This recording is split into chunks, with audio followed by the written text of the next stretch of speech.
Hello guys, আসসালামু আলাইকুম। Welcome to my hero cooking house. আজকে আমি গরুর এমন একটা অংশ শেয়ার করব যা খাওয়ার জন্য গোটা একটা বছর অপেক্ষা করা লাগে। গরুতে থাকে এই অংশটি খেতে খুবই মজার, তবে এটি সবাই রান্না করতে পারে না। আমার এই রেসিপি ফলো করলে সহজভাবে রান্না করতে পারবেন নতুন রাঁধুনিরাও। খুবই সহজভাবে গরুর জিহ্বা এবং মগজ ভুনা করে শেয়ার করব। আশা করি সকলের কাছে অনেক ভালো লাগবে। সব উপভোগ করুন ফুল ভিডিও।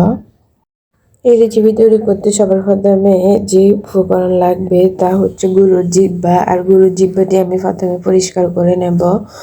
তার জন্য আমি শুরুতে পরিমাণ মতো পানি দিয়ে 10 মিনিট সিদ্ধ করে নিয়েছি। এখন আমি ঠান্ডা করে গরুর জিহ্বার উপরের আবরণগুলো ফেলে দেব। এভাবে কেটে জিহ্বার উপরের আবরণটি এভাবে কেটে ফেলে দিতে হবে। তারপর আমি এটারে ছোট ছোট টুকরো টুকরো করে কেটে নেব। এইভাবে ছোট টুকরো করে রান্না করলে জিহ্বাটা সহজে সফট হয়ে যায় আর খেতে ভীষণ ভালো হয়। এরকম ছোট ছোট টুকরো করে আমি কেটে নিয়েছি সবটা জিহ্বা।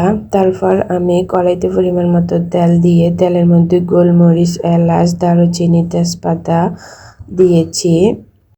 তার মধ্যে একটি শুকনো মরিচ অ্যাড করে দিয়েছি। আর এখন আমি দিয়ে দেব পেঁয়াজ কুচি, রসুন বাটা, আদা বাটা এবং পেঁয়াজ বাটা।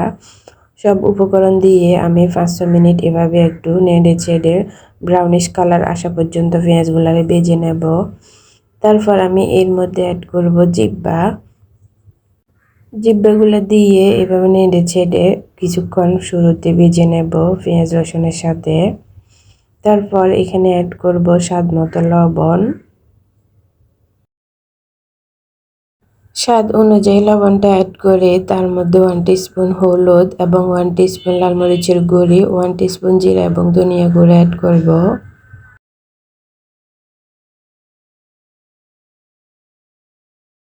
দেন আমি জিহ্বার সাথে কিছুক্ষণ মশলাগুলারে কষিয়ে নেব।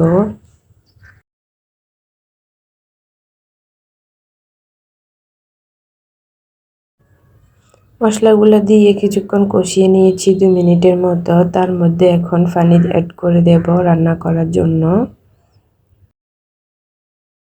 পরিমাণ মতো পানি অ্যাড করে তারপর আমি ঢাকনা দিয়ে ঢেকে এগুলোর কিছুক্ষণ এভাবে কুক করে নেব।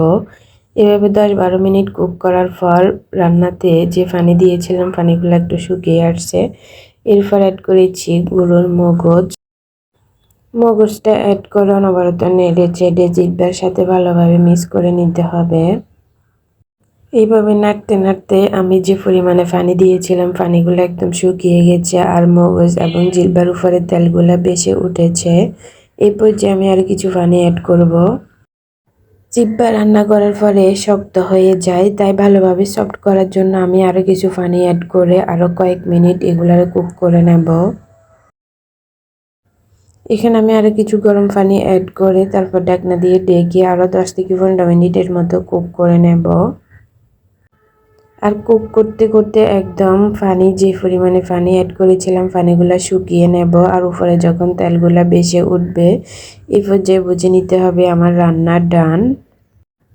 তারপর আমি চুলাটা বন্ধ করে মগজ এবং জিহ্বাগুলা নামিয়ে গরম ভাতের সাথে গরম গরম পরিবেশন করব। সো এনাফ টুডে গাইস, সবাই ভালো থাকুন। আল্লাহ হাফেজ।